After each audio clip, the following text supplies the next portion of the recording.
Labvakar, cienījamie skatītāji un klausītāji!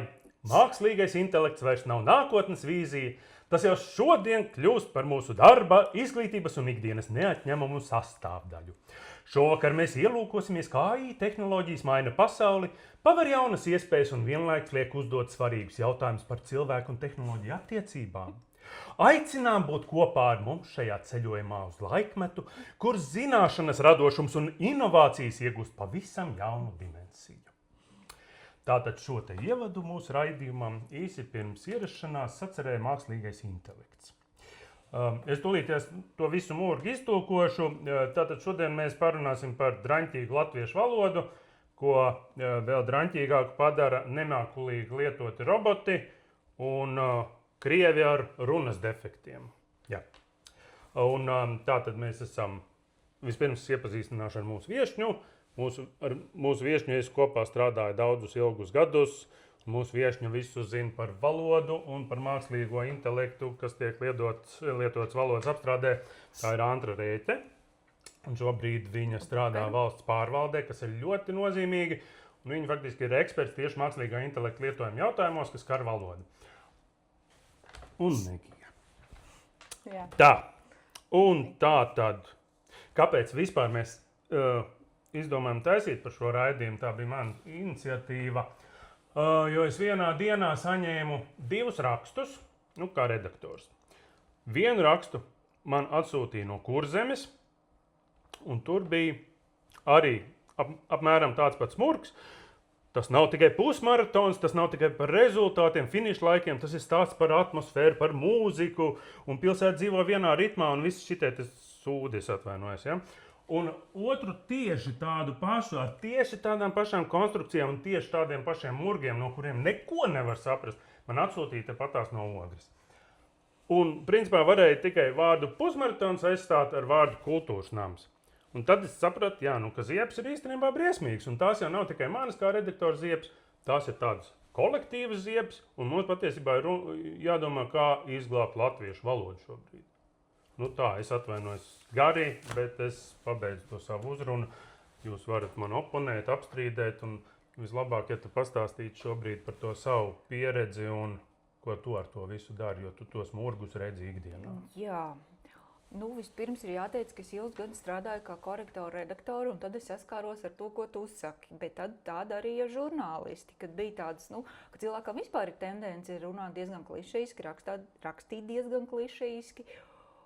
Un nav daudz tādu, kas ir ļoti radoši un izdomā savu gan vārdu lietojumu, gan ideju, bet tagad tas ir pāraudzis tādā gandrīz kā sērgā, jo liekas, kāpēc tur nopūlēties, ja to visu var pateikt kaut kādus atslēgas vārdus, atslēgas tēmas, un teikt, lūdzu, mākslīgais intelekts izdomā man. Un tas intelekts patiešām arī izdomā. Un tad sanāk tas, kas sanāk, un diemžēl ļoti, ļoti līdzīgi. Bet jo viņš jau paņem vidēju aritmētisko no tā, kas visiem liekas, un tad, ja pirmo reizi viņš uzraksta tādu rakstu par pilsētas pusmaratonu, kas tur atver čakras un pārtop svētkos un tā tālāk, tas varbūt ir okei. Tāds jūtelīgs kaut kāds autors varētu tā runāt. Tas ir tas princips, ka ņem pēc biežuma, kā parasti, kādu vārdu sekojas kaut kādu vienu konkrētā vārdu. Ja mēs senos laikos, netik senos, labi, 10 gadus, pirms 10 gadiem, smējāmies, kāds bija virsraksts maratons 1000, tad, pašiem smieklnāk kaut kas jauns izdomājam, tad tagad droši vien tie virsraksti ir pilnīgi... Jā, tagad ir jauns trends no līdz. Kaut kādas pilnīgi nesavienojams lietas, no baznīcas līdz sportam. Jā. Vienkārši tāpēc, kad rakstā ir kaut kāds babolis ir kaut ko stāstījis, viņš stāsta par to, ka viņam patīk iet baznīcā, bet, lai uzturētu fizisko savu kondīciju, viņi arī paskrien. Un tad sanāk virsraksts pilnīgs murgs. Man tagad ir tā, ka es lasu sociālos tīklos kādus ierakstus vai ziņas, vai vienalga ko, lai arī ko es lasītu. Un, ja es ieraugu, ka tekstā ir kļūda, tad es zinu, ka to rakstījis cilvēks, jo mākslīgais intelekts tās nesajauks burtus vietām vai vēl kaut ko. Patīkam sajūta. Un tas ir principā, uzreiz ir paliek patīkami ieraudzīt to kļūdu, jo tu zini, ka cilvēks tā pats ir rakstījis. Jo, man liekas, valsts pārvaldē tur varētu būt arī tāda problēma. Tu pieņemsim, es tagad uzrakstīšu valsts pārvaldē sūdzību, es iedodu robotam, es par kaut ko esmu dusmīgs, miskastes man nav kārtībā. Un es pasaku, tagad uztaisu viņam, kā saucās šitie te, tā instrukcija. Promptu, jā, uzrakstu. Vaicājums. Es atvainojos. Praicājumu, uzrakstu praicājumu, un mans robots aizsūta valsts pārvaldes ierēdnim. Valsts pārvaldes ierēdnis saka, roboti izlasa šito te, uzraksta promptu un atbildi lūdzu. Un tā mums tie roboti sarunājas. Un tad cilvēks vispār tur pazūd. Bet es arī ēpastus prasu, jautāju, lūdzu, lai man izveido. Es atzīstos, ja kad man nav laika kaut kas nav svarīgs, tāds tehnisku, reāli, ka tev vajag tehnisku ēpastu, palūdzu izveidot. Šis tad vienā minūtē, kamēr es tur sēdētu vismaz 15. Jā, un tāds arī notiek, un arī tagad, kad notiek mākslīgā intelekta mācības, tur tieši tiek parādīts, kādas, kurai platformai ir iespējas, ko tā platforma māk.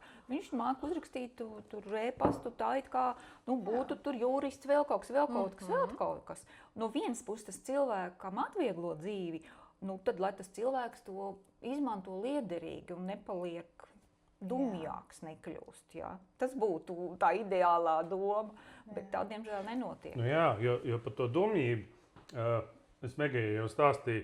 Izglītības ministrija nesen pirms kaut kāda laika izplatīja skaidrojumu, kā tad skolās vajadzētu lietot mākslīgo intelektu ideju ģenerēšanai. Kas tas ir pa absurdu? Kā tam mazajam bērnam tu tagad nedomā? Tu tagad radošumu noliec kaut kādā miskastē, tavs radošums nav vajadzīgs. Robots būs radošs tavā vietā. Tev vajadzēs izvēlēties A, B vai C atbildes. Un tad mēs tā kā veicinām, ka tas cilvēks kļūst stulbs. Man liekas, ka to vajadzētu dot tādus rīkus, jau tajā brīdī, kad cilvēks kļūst tā kā bišķi ar smadzenēm, nevis skolā iedot. Jā, bet kā no tā izvairīties? To jau nevar nokontrolēt. Bērns mājās izmanto vai neizmanto mākslīgo intelektu. Skolotājs to nevar nokontrolēt. Ja vecāks atļauj, jums ticamāk, ka vecāks pats arī izmanto. Jo tie skolotāji jau arī negrib lasīt visus tos murgus. Kurš to gribētu darīt? Kad es strādāju skolā, tad vēl tikko kaut kas sāka parādīties, un man bērni dzejoļus veidoja ar mākslīgo intelektu. Tas reiz to var pateikt, nevienas kļūdas, viss perfekti, un tad jau viņš vēl nebija tik gudrs. Mākslīgais intelekts. Tad mēs vēl smējāmies, es atceros ar kolēģiem. Darbā viņš nemācīja frazeoloģismus skaidrot, viņš vispār nezināja, kas ir frazeoloģismus. Es runāju par viņu kā personu. Tur jau problēma ir latviešu valoda, redz. Angļu valodā viņš jau veido visu. Tagad viņš jau prot frazeoloģismus latviešu valodā gan izveidot, gan paskaidrot, un viņš jau, mākslīgais intelekts aug, attīstās, Bet ja mūsu mēra kungam bija tas paziņojums, tas bija par tiem šķīviem, kur viņš nesa, vai ne? Jā, Lapsu mājai, tātad tur bija notikusi nelaime vētrā, un viņš bija ielicis ierakstu. Kā es atpazīstu, ka tas ir mākslīgā intelekta veidots teksts, tur ir tās garās domu zīmes, kuras viņi neizlabo. Un tas ir tik daudziem, tas ir uzņēmumiem reklāmās, ļoti Ogres novada doma ļoti izmanto savās arī sociālo tīklu ierakstos. Tur ir tās konstrukcijas, tie noliegumi sākumā, jā, tas nav tikai par to, un tas arī? Ir tāds pārcēlums no angļu valodas, it's not about. Jā, tas par ir tā iedzīvojies, ka nemaz vairs neaizjūt, ka tas to nav. Bet kā vispār latviešu valodai šobrīd, tie anglicismi ir... Man liekas, mazāks draudz, lielāks. Anglicismi tagad ir ļoti liels draudz, un tieši klausoties, kā skan valoda. Un, manuprāt, angļu valodas ietekme tagad ir ļoti liela tādā ziņā, ka viena daļa sabiedrības runā, es pat nezinu, kā lai to nosauc. Hibrīda valodā. Jā, kaut kādā hibrīdā.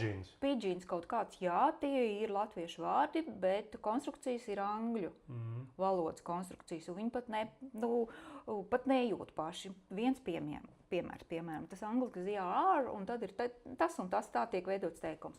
Arī latvieši tagad saka, te ir tas un tas un tas, lai gan te nav nekāds, tā vieta nav jānorāda. Viņš vispār grib teikt, ka ir kaut kāds šogad pirmais pērkons vai kaut kas tāds. Un tad, kad to piefiksē, tad kļūst diezgan baisi klausīties to visu. Vēl viena tendence, piemēram, ka ļoti daudz tiek...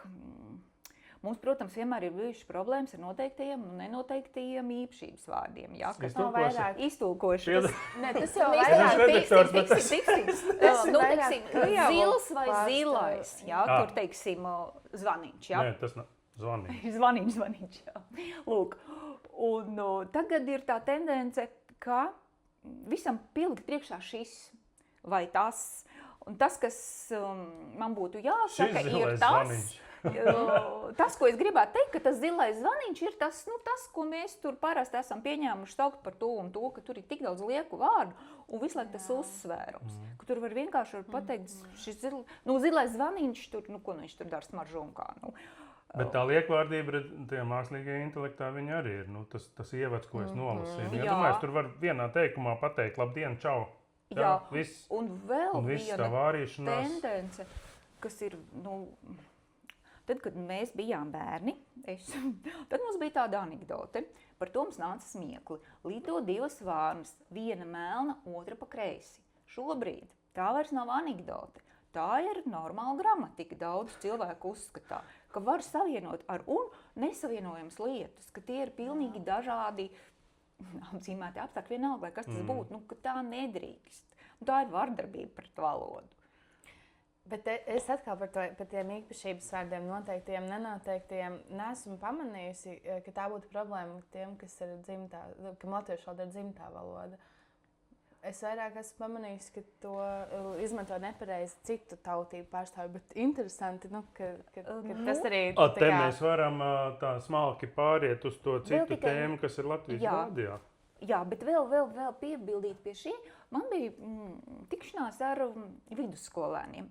Un tā ir skola, kurā mācās dažādu tautību bērni. Un tieši tie bērni, kas nāk no nelatviešu ģimenēm, kas latviešu valodu mācās kā valodu, vienam otram tāpat bija ļoti izcila valoda un skaista. Viņi šķir to, kad vajag lietot to noteikto un nenoteikto. Jo viņi to iemācās. Jā, jo ir arī otra puse, ka daļa iemācās to ielas valodu latviešu tādu. To pidžinu.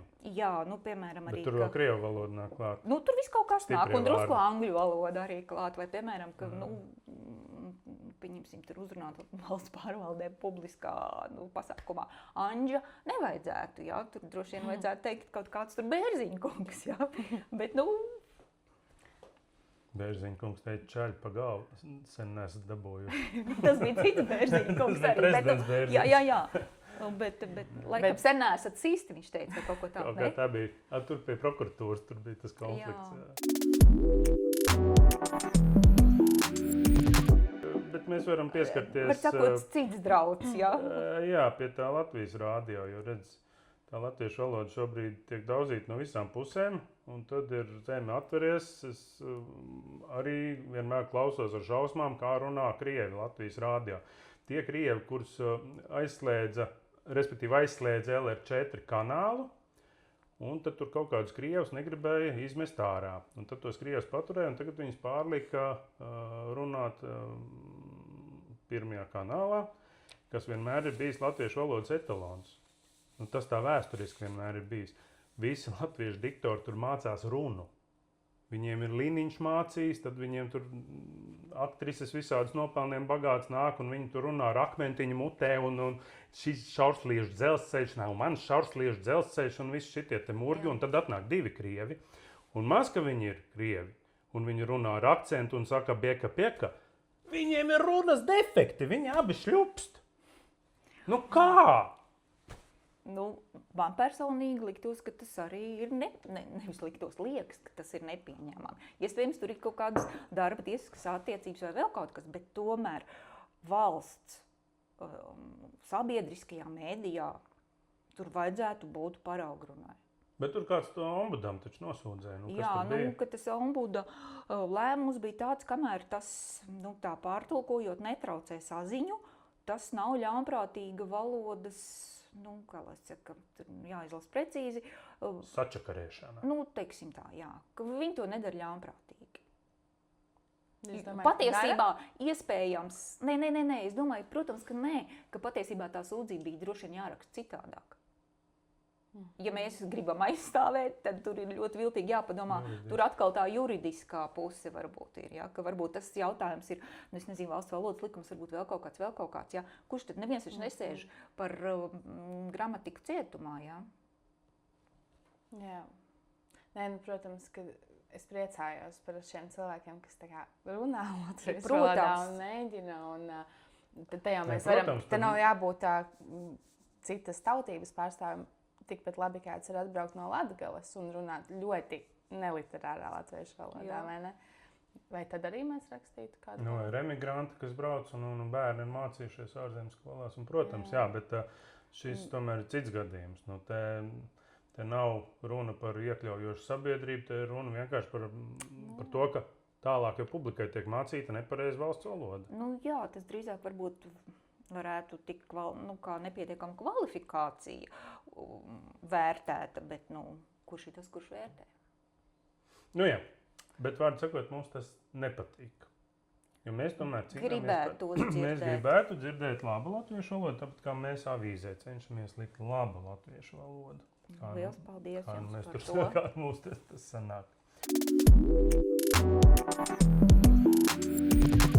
Maucam tālāk, mēs esam padzērušies tēju, un tagad piemērs iz valsts pārvaldes dzīves.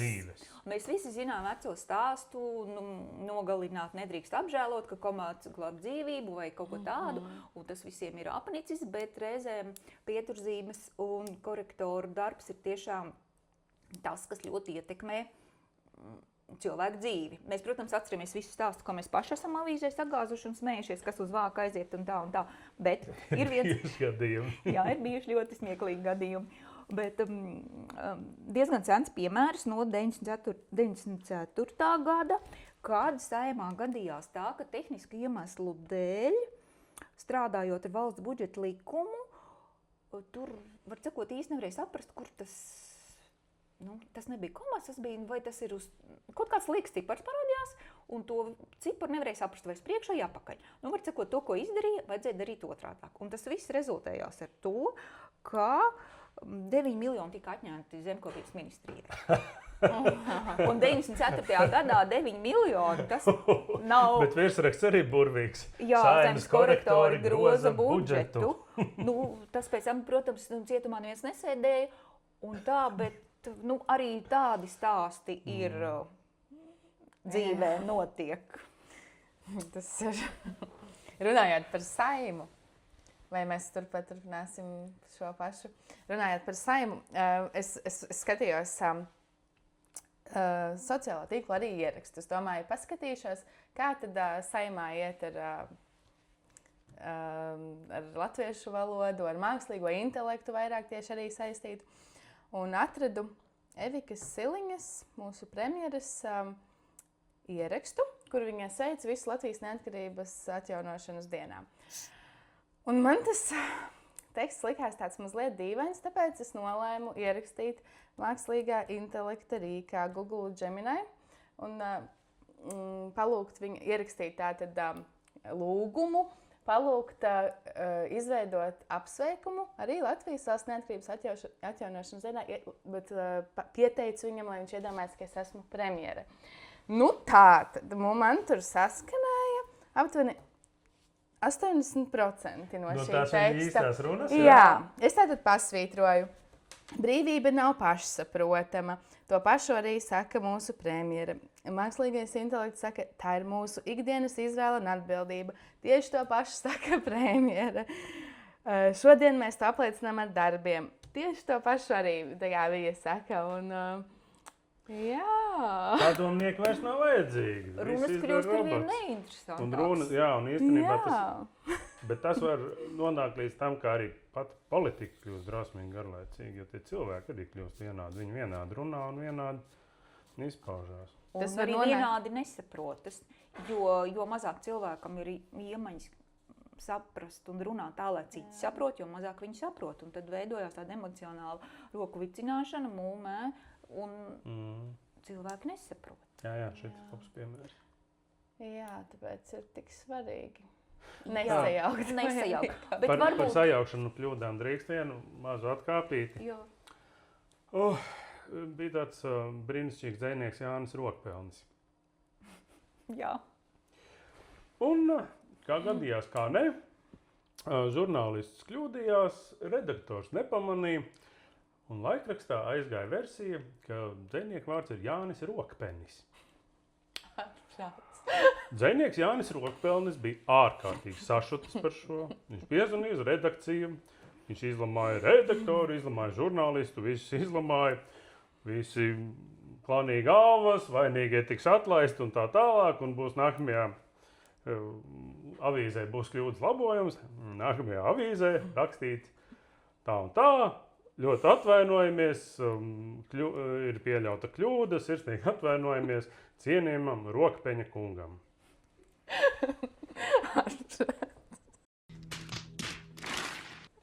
Tas bija sen? Oh, Nu, bija, jā, tas ir drausmīgs stāsts, un tad bija, es pat neatceros, vai tur bija trešā atvainošanās, vai tika likta vispār, vai nē, vai viņam tur tika kūkas un piedošana lūgt, un kas tur, jo tas vienkārši debīli. Jo, ja tas bija sen, kāpēc es jautāju, jo tagad šajā mūsu digitālajā laikmetā katra kļūda vienmēr tiek pamanīta. Šāda kļūda. Protams. Uzreiz ir ekrāna uzņēmumi, sociāltīkli, raksti, ziņas, un kas tik nē. Ja tas bija senāk, tad jau lielāka iespēja, ka to pamanīs mazāks cilvēku. Jā. Katrā ziņā par šīm kļūdām mums katram ir daudz stāstu. Tas ir tā kā aktieri stāsta, ka viņi piedzērušies pa skatu, tur klenderējuši un kādu joku tur bija. Tāpat mums arī kaut kāda līdzīga stāsta. Mēs tikai skaidrā lielākoties to esam darījuši. Es atceros, ka man viens tāds stāsts bija, skatos uz virsrakstu un tur rakstīts īsts Klinsvuds. Un es saprotu, man tur kaut kas nepatīk, bet burtu daudzums pietiekams, viss ir labi. Īsts Klinsvuds kaut ko tur tādu. Un tikai pēc kaut kādas, protams, tad, kad ir nodrukās, tad ir skaidrs, ka tur bija jābūt Klīns Īstvuds un nevis īsts Klinsvuds. Bet visādi stāsti gadās.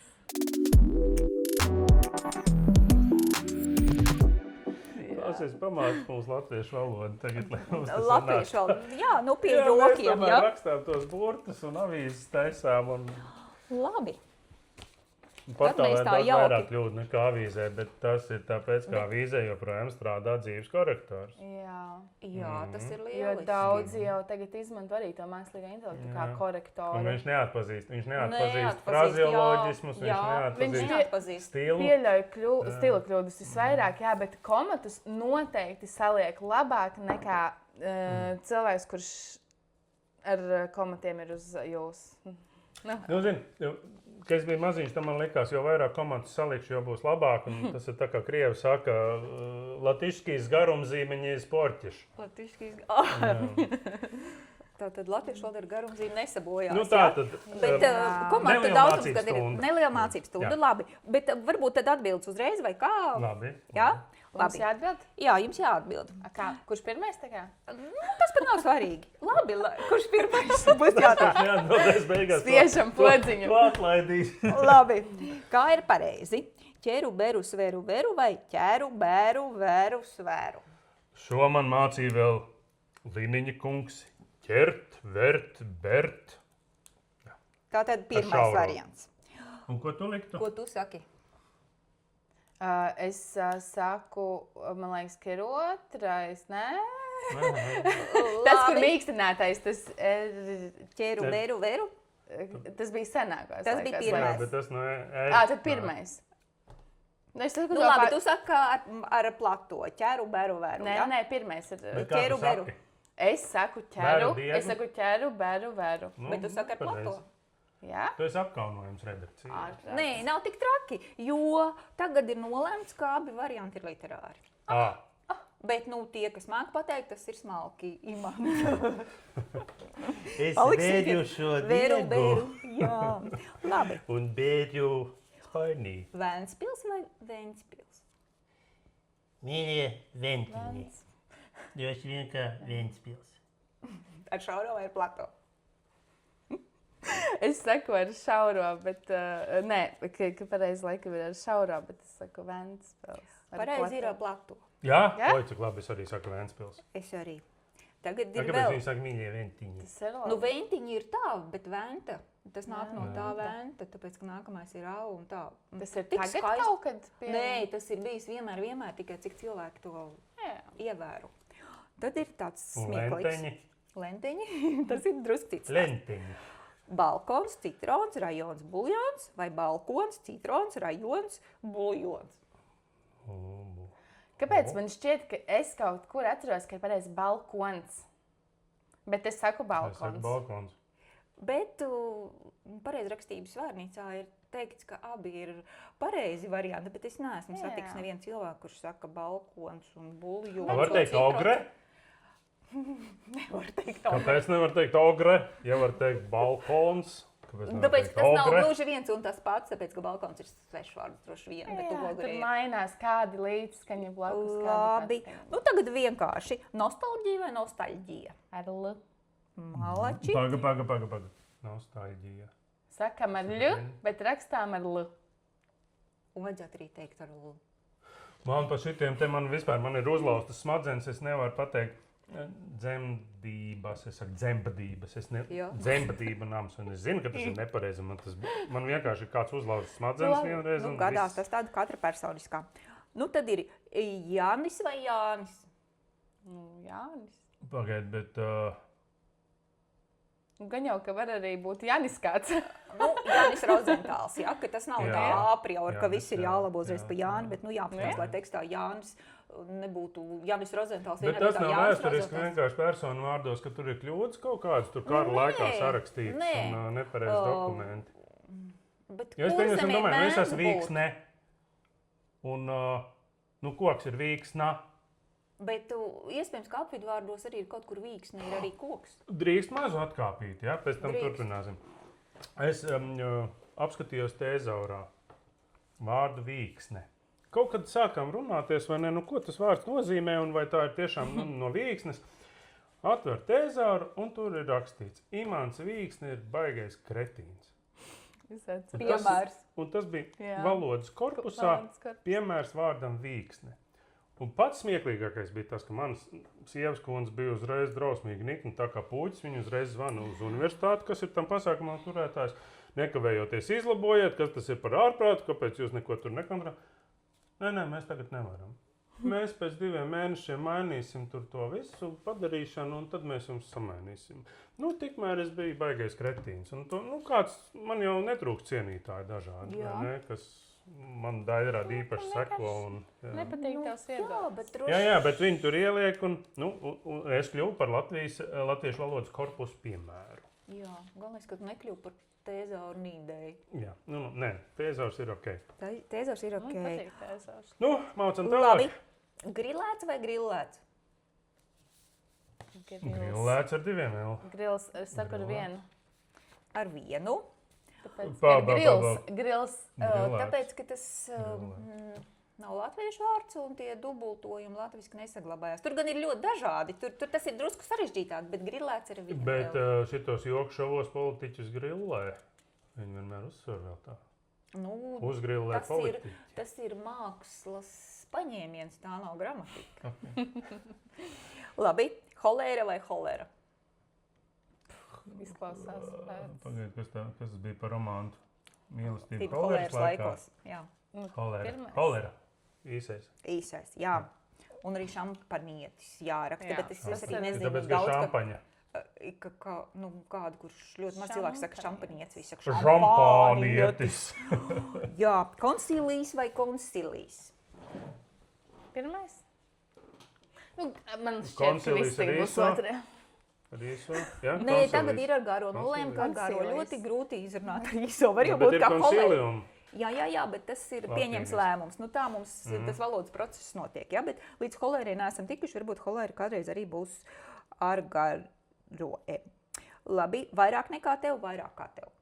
Vairāk nekā tev. Es teiktu, es zinu, ka var būt gan tā, bet man labāk nevar tomēr, būt lai ir gan. ar pretstatiem vairāk nekā, Nē, nevar ir būt vairāk gan. nekā un Vairāk nekā mazāk. Nē, es saprotu. un nav vairāk kā. Jā, ļoti precīzi. Nav izvēle. Ir vairāk nekā, nevis vairāk kā. ne vairāk kā. Labi, ka tev ir korektors. Es esmu ļoti nekompetents redaktors. Jā, nē, tu tā, labi, 1000 reizes vai 1000 reižu? 1000. 1000. Bet abi bija 1000, ne? Abi, 1000. bet abi varianti skaitās literāri, bet tie cilvēki, kas lieto 1000 reižu, tiem liekas tādi brīnumi jauki cilvēki, kas dara labu latviešu Drusku valodai, smalkāk, vai ne? jo tā ir ļoti ceniska forma, un daudz tādu lietu mums nav, un tas mūs atšķir no daudzām Kāda citām. forma? Seniska. Nu, tas ir sen, tas jau ir izveidojies, tā ir latviešu valodas iezīme, kas ir tāda ļoti raksturīga un branga, un tāpēc to nevajag pazaudēt. Brango iezīmi nedrīkst pazaudēt. Brango iezīmi nedrīkst pazaudēt. Labi, varbūt dažus tur palaidīsim. Kā jums šķiet? 3 draugiem vai 3 draugiem? 3. Es teiktu 3 draugiem, bet 3... Arī tur varianti ir iespējami. trīs visi? Abi ir iespējami, Trīs? visi ir iespējami, bet tad visā tekstā vienādi. Ja neloka, tad neloka. Ja loka, tad Ok. loka, ja?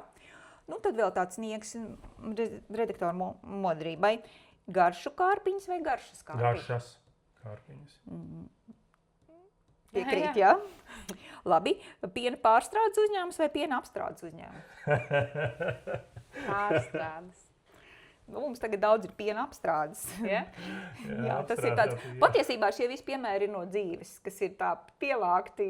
No taviem valsts pārvaldes tekstiem? Nē, ne tikai. Tur ir arī bērnu žurnālisti, tur ir tādi krājumi. Politiķi. Arī tāds politiķis citāts, kam nav daudz sakara ar gramatiku, bet, piemēram, runājot par to, ka Eiropas Savienība tam nepiekritīs, tad viens sacīja tā, Eiropa uz atpakaļ un nediskutē. Jā, vai arī daudz Viņam saka... tas noteikti liekas, ka to var forši citēt. Nu jā, Mani kaitina, kad saka 3 gadus atpakaļ vai... Tu tikko pateici, kā tu to teikumu pateici? 3 gadus atpakaļ. Mani kaitina. Kad cilvēki saka? Kad cilvēki saka? Kā? jā. Bet Kā? arī kad? Ir gadījumi, kad... Jā, bet šis nebija tāds. Nē, lai gan Nē, ļoti agrāk- vajag, tā ir situācija. Bet agrāk bija tā, ka principā varēja pateikt, ja cilvēks neatšķir kā no kad, tad viņš ir dārzeņu stulbs.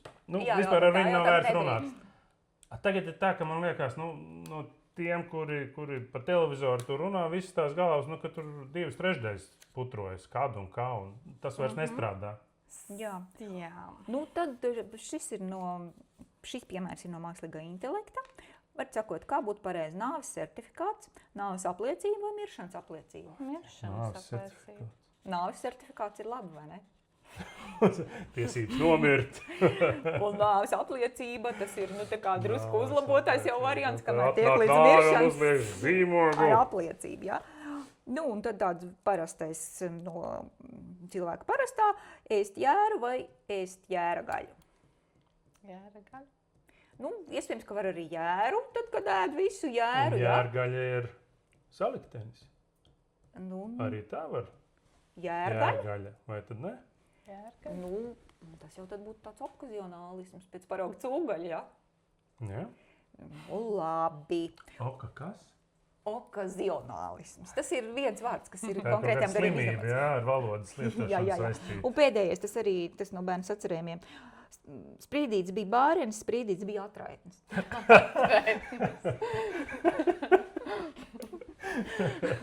Bārenis, jā. Kas šīs te brīnišķīgās Jā, nāc mēs par arī varētu sprīdīti, beigt. Mēs arī varētu beigt. Sirsnīgs paldies, ka apmeklēji mūsu brīnišķīgo raidījumu. Labi. Raidierakstu Pļāpraidi. Jā. Drīkstu vēl citu- piebilst. Jā, protams, ka drīz, bet man liekas, ka es varētu patenterēt šo te nosaukumu, jo man liekas, Pļāpraidi, es neesmu nekur dzirdējis. Man liekas, tas apmēram... Tu gribi Nu, tā kā man- tiesības ļoti uz savu intelektuālo īpašumu. īpašumu. Jā, un tad, Jā. jā, un tad es varētu pieprasīt no visiem, kas saka Pļāpraidi uzreiz. Tur, jā, Jā. Jā. Un Var es mēģināt. to visu gribēju skaisti noformēt mākslīgā intelektā un palūdzu tam. Bet vispirms pateicu, ka tas, ko izveidoju, man galīgi nepatika, jo mākslīgais intelekts sāk komentēt un pats rakstīt, kas ir pareizi vai nepareizi. Es teicu, nekomentē, vienkārši alternatīvas skaisti noformē. Jā. Tas mums arī kaut kā neizdevās. Beigās izdevās šāds. Datorā tas izskatās daudz skaistāk. Mēs parādīsim. Jā, kā tas ir krāsaini. Bet tas arī apliecina to, kas sanāk, ja, ka tur no pareizības viss ir ļoti tālu. Nē. Jā, un es kāpēc viņš arī Bet uzskata, tas ir ChatGPT noteikti. Tas ir kā pilots. Jā. Viņš kāpēc uzskata, ka ar pieaugušiem cilvēkiem ar joku bildītēm jārunā. Nu, labi, to es arī palūdzu, teiksim, nu, tā kā humoristisku vai karikatūru, jo Dievs vien zina, ko viņš tur vēl pielikt klāt. Bet tie stereotipi ir lieliski. Ja skolotāji, tad veci ar brillēm un ar gramatikas grāmatu, jā. Un te ir rakstīts gramatika. Nu jā, nu tur daudz kas tāds rakstīts un tāds. Daudz vēl jāmācās mākslīgajam intelektam. Un vēl pēdējā piebilde par tēzauru. Tēzauram ir tāda brīnišķīga iezīme, tas gan neatiecās uz tēzauru telefonu variantu. Rakstīt, ka Imants Vīksne ir pilnīgs. Tad, kad atver kādu vārdu, vienalga zaļš, sarkans, zils, rozā, tur blakus parādās apkaime tie vārdi. Un tur ir tik daudz vārdu tādu, ko es, piemēram, dzirdu pirmo reizi. Un man tā patīk. Nu, tā var iekrist, protams, ilgi un dikti, bet tad var uzzināt tādus vārdus. Nu, tas ir daļa, kas nāk no Mīlema Henzelīna vārnīcas. Nu, tā kā nezinām vārdi, jā. Bet, protams, tos ir ļoti grūti paturēt prātā. Tev tā vārnīca. Un šī vārnīca, un to mēs arī tā kā atsevišķu. Šī ir svešvārdu vārnīca, kas ir publicēta 1926. gadā, 100 gadi. Un tur arī kā viss mainās. Tāds, daudz jauku piemēru, kas dzimtes mainās, kā agrāk bija sieviešu dzimtē, tagad vīriešu dzimtē.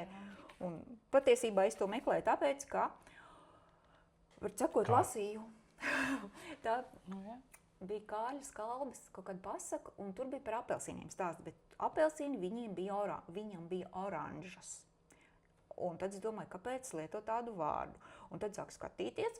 Un, piemēram, šeit ir oranža, bet tik skaidrot kā apelsīns. Bet tajā laikā jau tas vārds apelsīns arī bija tev kā parastāks, ja? Bet, teiksim, oranža tā romantiski, poētiski.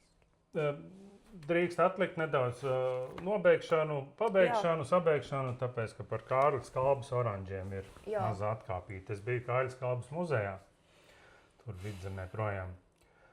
Un tajā, viņa mājā. Tā māja pat par sevi ir neticama. Un kāpēc apelsīni? Viņam tie apelsīni drausmīgi garšoja. Un tas bija tas, ko viņš dāvināja savai ģimenei un dāvināja sev. Viņš no tiem apelsīniem taisīja šņabju uzlējumu. Un tajā muzejā var arī reāli to apelsīnu šņabju uzlējumu pagaršot. Un viņš bija traks, un tas bija traks šito te dzērienu. Tur vienkārši apelsīns uz pusītēm, šņabs pa virsu, pudelītē. Jā. Uz šīs garšīgās nots. Mani neiedvesmoja pagaršot. Mani drusku iedvesmoja. Visu labu. Lūdzu, skatieties mūs vēl, centīsimies un čau. Uzredzēšu.